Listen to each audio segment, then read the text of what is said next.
Is Dieter Kurtenbach a big Super Bowl winner? I couldn't tell. Are you? Did you win money? We Congrats. came out even. I covered my ass. All right, there you go. Even to me, by gambling standards, is a win. So, Yes. congratulations to you. The Warriors won Saturday. I didn't feel great about it. Did you? Oh, I actually really enjoyed that. Let's talk about that next. Right here on Locked On Warriors. You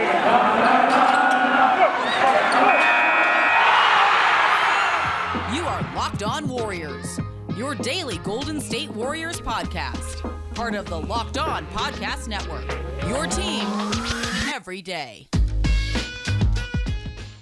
Thank you for making Locked On Warriors your first listen every day. We're free and available wherever you get podcasts. And today's episode is brought to you by BetOnline. BetOnline has you covered this season with more props, odds, and lines than ever before. BetOnline, where the game starts. He's Dieter Kurtenbach. I'm Cyrus Saatsaz. You can follow him on Twitter at Dieter. You can follow me on Twitter at DogSurf Roadshow. And this program's on Twitter at Locked On Dubs. The Warriors beat the Lakers Saturday. It was a very close game. It was entertaining. What are your first thoughts from that?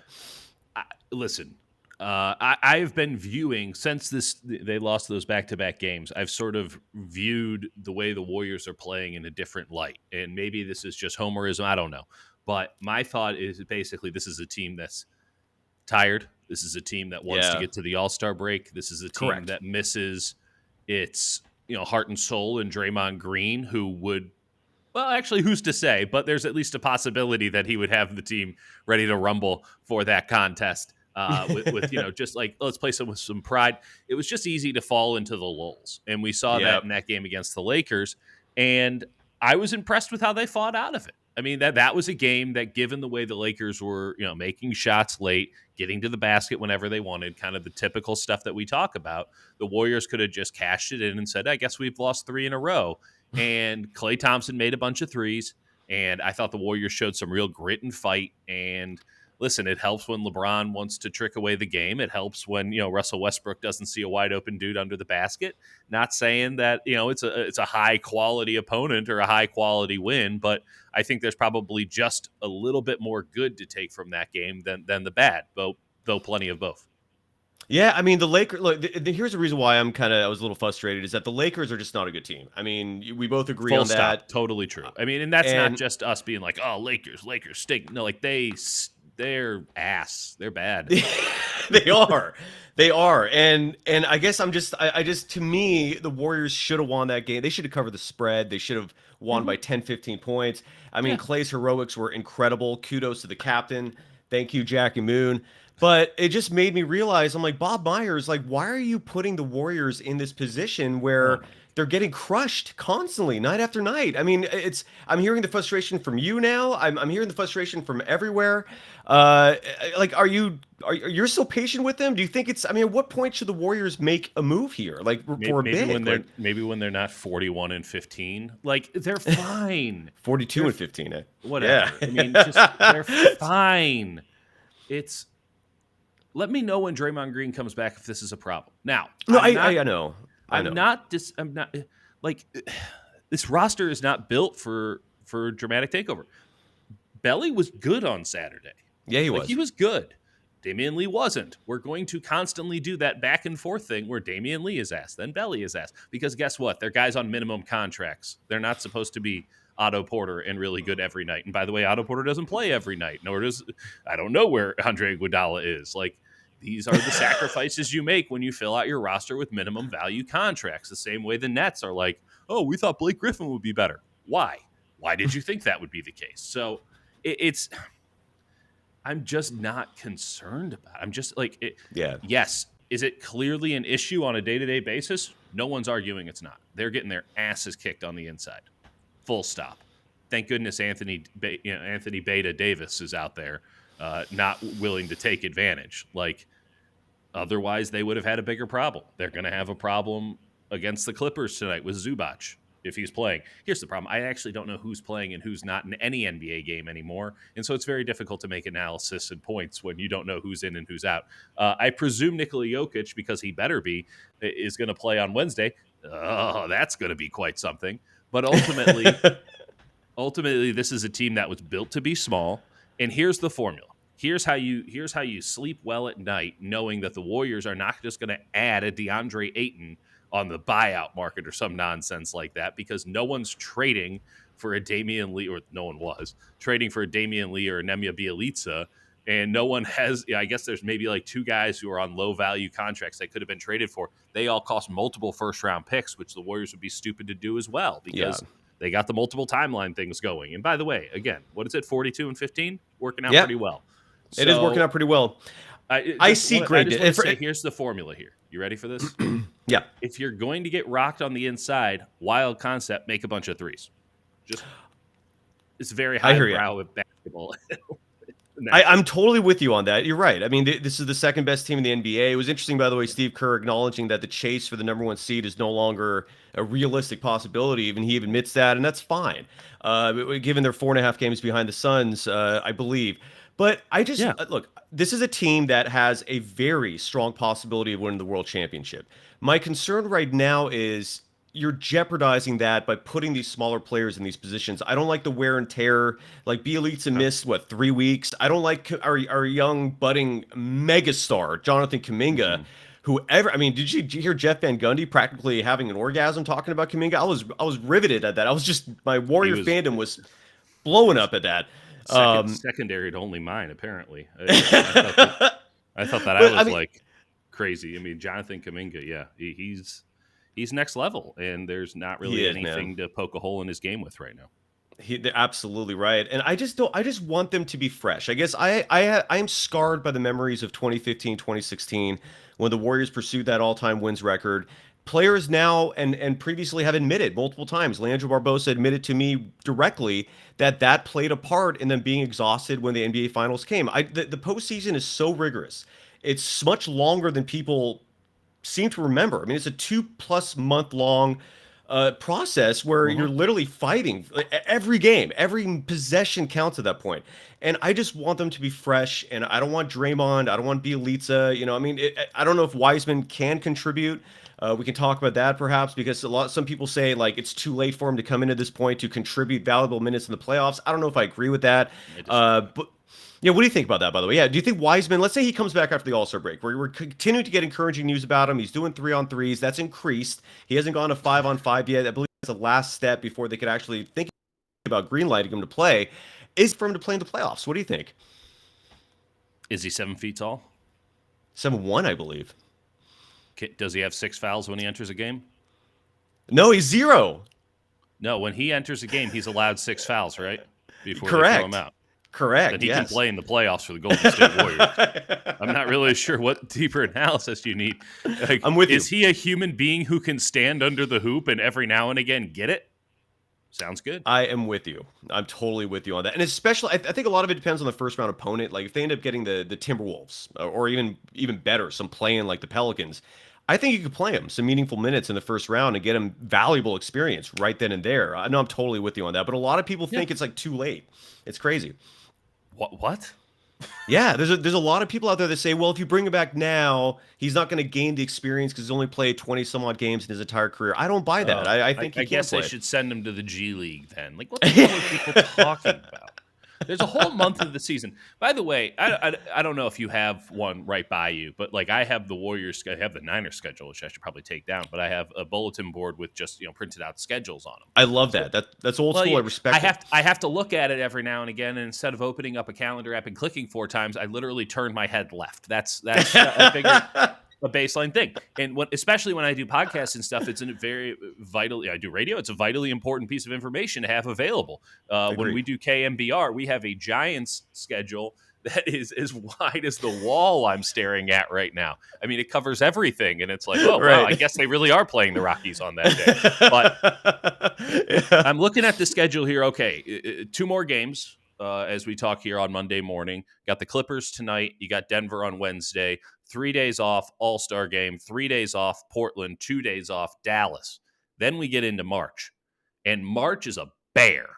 March is ruthless, man. It doesn't even matter who's on the schedule.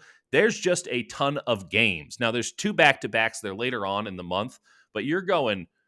I mean, there's just game, day off, game, day off, game, day off, game, day off. Well, you get 2 there.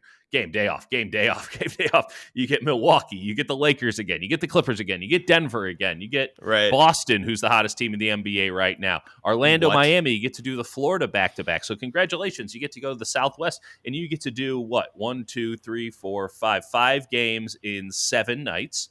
So that should be a blast. Phoenix ends the month at home after that 5 games in 7 days stretch of Orlando, Miami, Atlanta, Washington, Memphis. This is a bear of a month. This is going to be the toughest one. Too late. It might be too early for James Harden. They need to have another body, whether it's Robin Lopez or, I don't know, the ghost of Thaddeus Young. Like, I don't know who they're going to pick up on the buyout market. I know Thaddeus Young's not available. It's my apologies. I'm mixing him up with Derek Favors. But they're going to need another body. Because if anyone else gets injured, here's another body. Well, maybe they should use the one who's already under contract. Just a thought. Yeah, I mean, if he's healthy enough, I'd love to see. When we come back, I actually have a list of bodies who are currently out there right now that we can laugh about.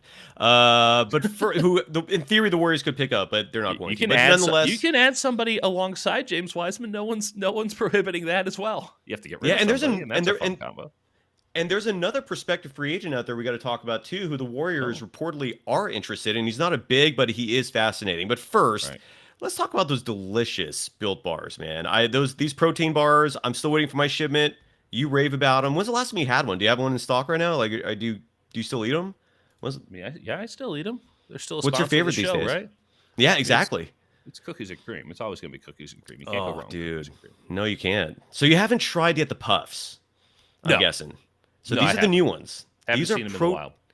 And these are protein infused, the first of its kind, marshmallows. They're fluffy, they're marshmallow-y. They're not just a protein bar, they're a treat, and they're covered in 100% real chocolate. Puffs are a fan favorite with some incredible flavors, yummy cinnamony churro. I love churros. Coconut marshmallow. They're so good. Banana cream pie, so good. These are going to be your new favorites. And again, they're covered in 100% real chocolate. That includes the puffs. Did I mention they're covered in 100% real chocolate? Low calories, high protein. They are so much better for you than candy bars. And if you go to built.com right now, use the promo code LOCK15, you can get 15% off your order. Just use the promo code LOCK15 for 15% off at built.com.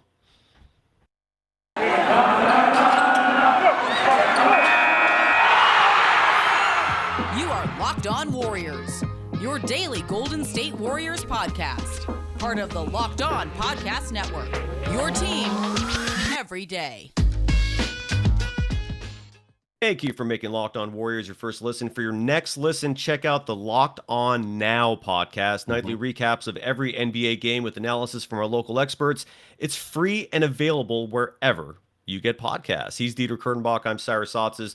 Here is the list of current free agents. This is from RealGM.com, who hopefully provides a relatively updated.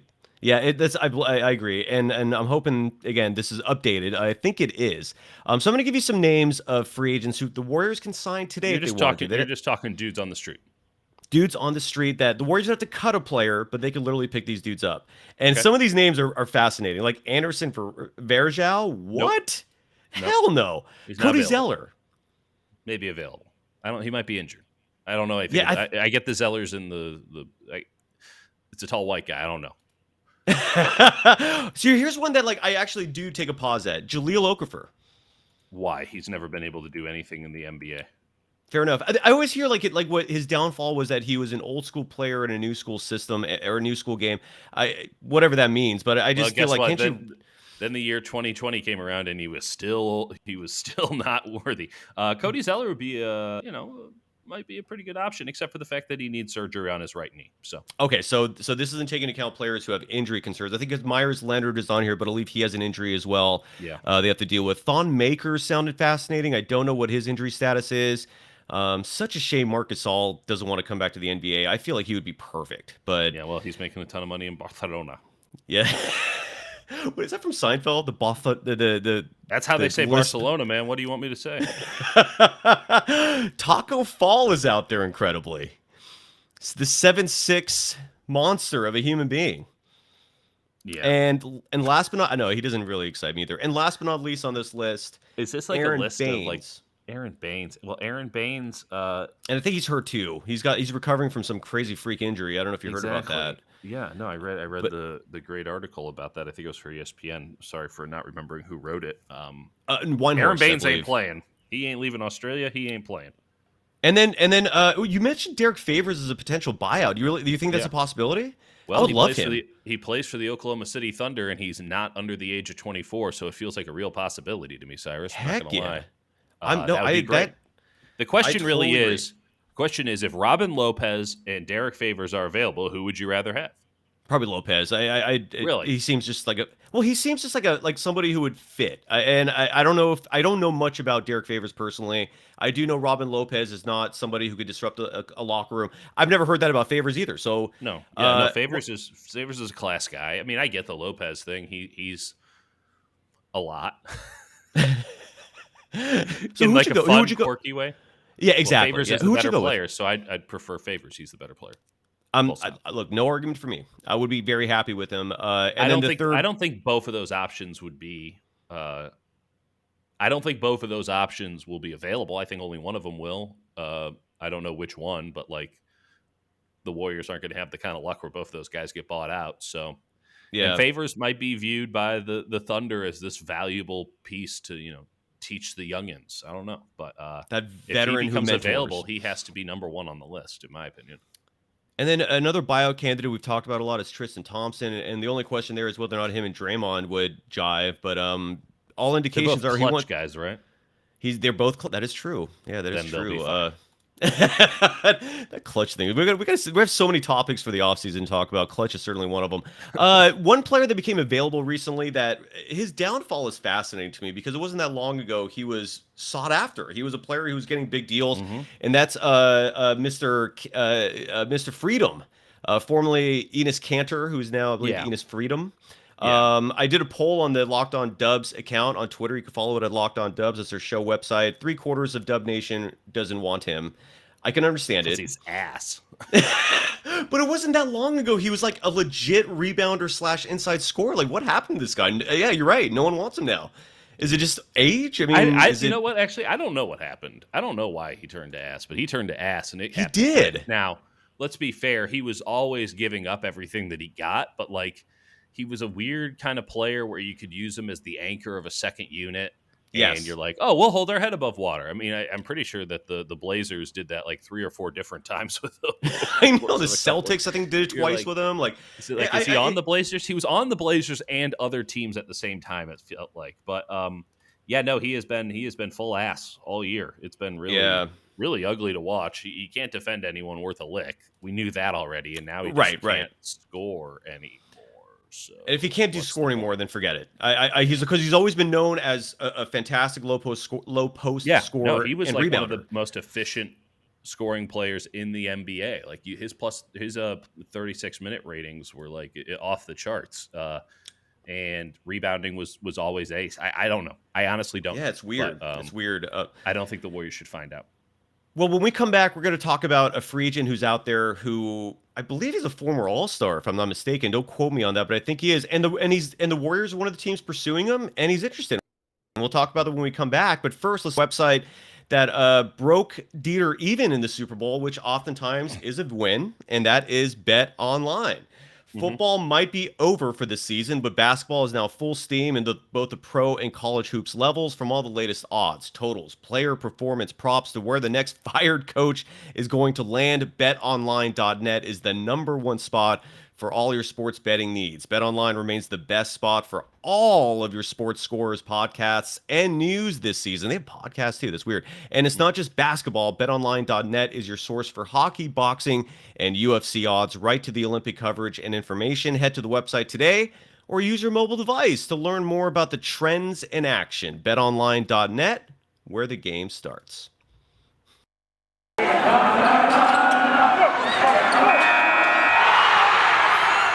You are Locked On Warriors, your daily Golden State Warriors podcast. Part of the Locked On Podcast Network, your team every day.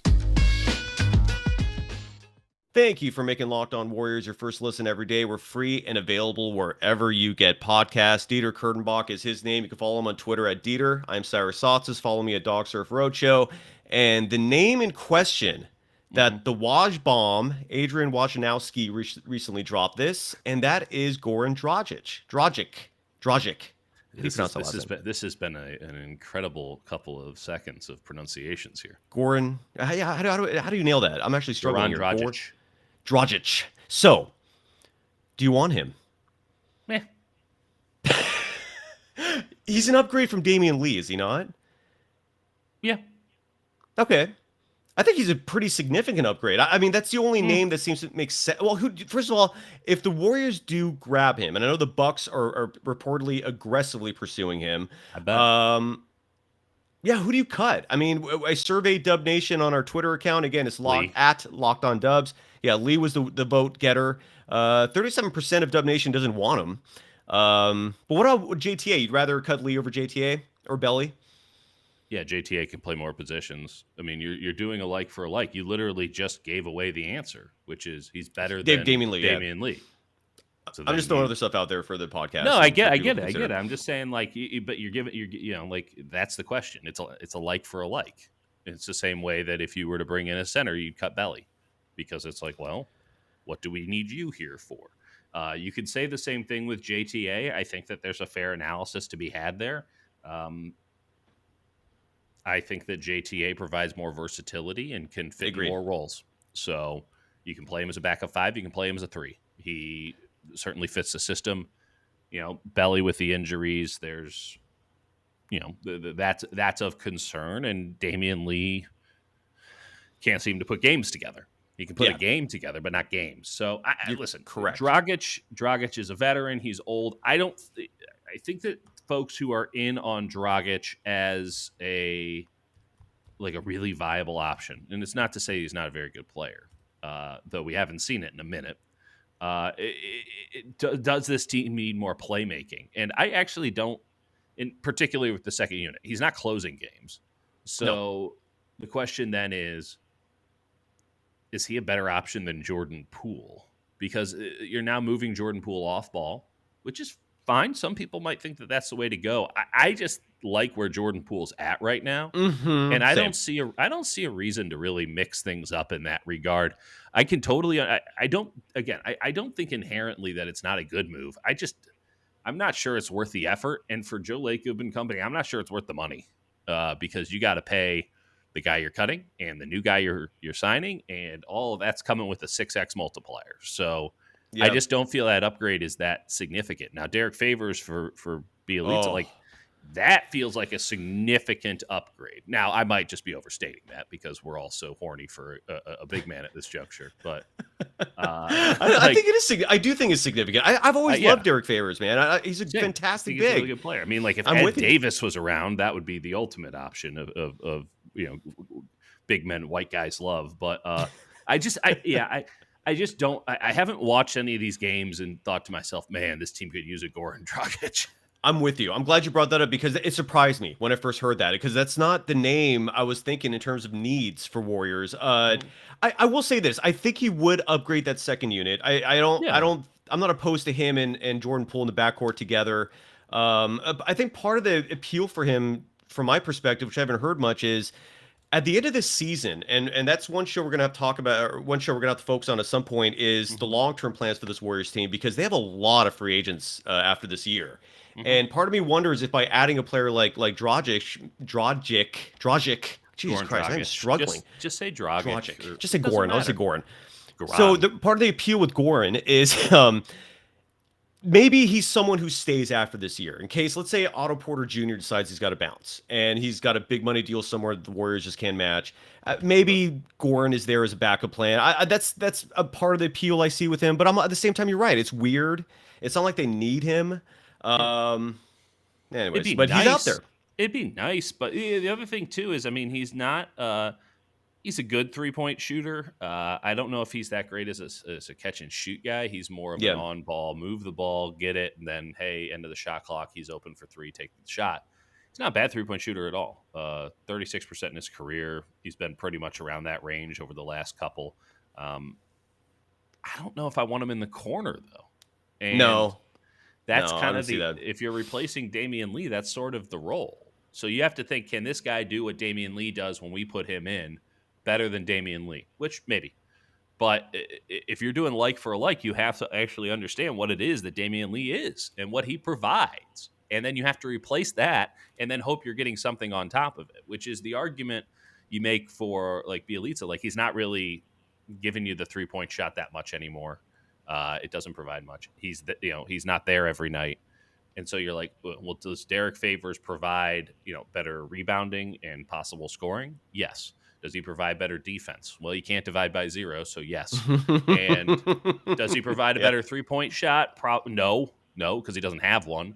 But we're willing to trade that off, and we're willing to make this swap because this guy does better in the role that's already defined. I think that's the biggest thing. You have to remember, like, the roles are already defined. I'm not to say that, roles can't, pivot and change when Draymond comes back and all that stuff. But when you're dealing with end of the bench, maybe don't overthink it. Maybe just stick with the roles that you have. If you can find a better player for that role, go to town, win a championship. Like no one's saying don't upgrade your team, but don't be shifting roles here as we're halfway through February. Because again, it's a winning team, 42-15. The roles have been okay. Absolutely, and he said it. They're 42-15, Dub Nation. You can't complain about that. The Warriors played the Clippers tonight. Any thoughts on that? Because you said something that I thought nailed this Clipper team on the head. Who is playing where these days? And the Clippers are a perfect example of that. I have no idea who their starting 5 is tonight. Norman Powell is out for the year now, their new acquisition. Oh, really? I missed that part. That yeah, sucks. He broke his foot. Yeah, Wow, it does suck. Sucks. So, doesn't suck for the Warriors for tonight, but it does in the grand scheme of things, obviously. Any I don't know what the line is. I should look that up. But it's an easy thing for me to look up. You keep talking. Thank you. But yeah, so the Warriors play the Clippers tonight, and then they play the Nuggets on Wednesday, and they're in LA for that. Warriors are 6-point favorites in LA. I don't feel good about that. No, I don't feel good about any of these Warriors lines lately. For the Clippers, you got Norman Powell out. You got they got a lot of dudes out. You ready for this? There's some guy named Jay Scrub. Which can't make that up. That feels like where the Clippers are at overall. Luke Kennard is day-to-day. He's listed as questionable. Norman Powell is out, as you alluded to. No Paul George, no Kawhi Leonard, and no Jason Preston, who I'm pretty sure is not a real person. He's not on Beverly Hills 90210. Okay. No. Andre is out. Wiseman is out. Draymond is out. I can check the official injury report here on the inside. That's just one of those weird games. It's just one of those weird games where I doubt unless outside of a major injury, and let's hope that doesn't happen, we'll never remember this game. Well, and that was my big point this past week is everyone's like, they need more inside threats. And it's just like, no one's going to remember these games ever. No. This team is just trying to get to Cleveland, a statement that's never been made. Luke Kennard's questionable. Draymond, Andre, Witherspoon is with Santa Cruz, and Wiseman's out. So very normal game for the Warriors. And let's be real here. Like Otto Porter playing, maybe this was just a byproduct of the Lakers game, but that changes the dynamic for the Warriors. Like Otto Porter is a stout gentleman who can knock down a open 3-point shot. Like that dude can play. That dude can really play. Absolutely play. There's a reason why he got that monster contract some years ago. And I wanted to save that topic for future shows, but I was going to ask you about Porter Jr. and Iggy and who fits in that closing lineup, because I would not be opposed to Porter Jr. being in there at the end of games. I really wouldn't. I think what you have is your 4, right? I think the 4 there is really interesting when Draymond comes back. Yeah. So you're covered 2 wings, your point guard, your center, who also plays point guard, but that's not important. Yeah. And then you can mix and match with that 4th guy. So if you want some more offense and creativity, you give it to Jordan Poole. If you want more defense, you put in a Gary Payton II. If you want more of kind of everything going well, you can put in Otto Porter. It's like, hey man, Iguodala for defense as well. If you just need some smarts on the court, like they can get really 5th, right? Because Wiggins is your 4th, correct? I'm sorry. Yeah, Wiggins is the 4th. As the 5th guy. You can get really interesting because you have, again, those 2 wings and Wiggins and Clay who never share the same side of the court, and then Draymond and Steph. Right now, it's tricky because it's like, well, do we play Looney for rebounding, or do we play Porter at the 5 or Kuminga? You can also throw Kuminga in there as that 5th guy if you just want to break some stuff up. So I like the composition of this, and listen, Steve Kerr's going to make a wrong choice at some point on that, and we're all going to be like, what are you doing, Steve? But there will be a lot more wins with that 5-man unit, with that 5th guy shifting in and out depending on what they need that night, than there will be losses because they made the wrong call on that. And I think come playoff time, that's going to be huge. It'll be a little uncomfortable for people not knowing who that final 5 is, but I ultimately think that it gives the Warriors another win or two in series that maybe weren't there, because with Klay on the court, the spacing looks way better for crunch time, and it's going to look even better when Draymond's out there and not Looney or whomever. I think that don't give up on this team yet. I'm not trying to be a homer here, but come on now, it's going to be just fine. Don't worry, I'm the homer. You're fine. We're all good. And in all honesty, man, and this is just excites me even more. If Kuminga's that 5th guy, I'm not opposed to it. No, I'm not. I mean, he's 19 years old, and it's like, looks great. Come on down. The price is right. Get in there. You're good. He's awesome. He is, man. Awesome. He is. We don't have enough time in the shows. Agreed. And thank you for making Locked On Warriors your first listen every day. We're going to be doing this all week long. Now make your second listen Locked On Bets, your daily one-stop shop for all your gambling needs. Locked On Bets. How much money did they pay for us to mention them every single show? Hosted by your boy Q, our boy Q, with expert analysis and insight from Lee Sterling. Lee Sterling, his name sounds so freaking familiar, but I can't put a finger on how or why. Doesn't his name sound... I think half of all British dudes are named Lee Sterling. I think there you go. There's a certain quota that must be hit every day. That's Locked On Bets. It's free and available wherever you get podcasts, just like Locked On Warriors. All right, Dieter. Love you, my man. We'll see you tomorrow. Talk.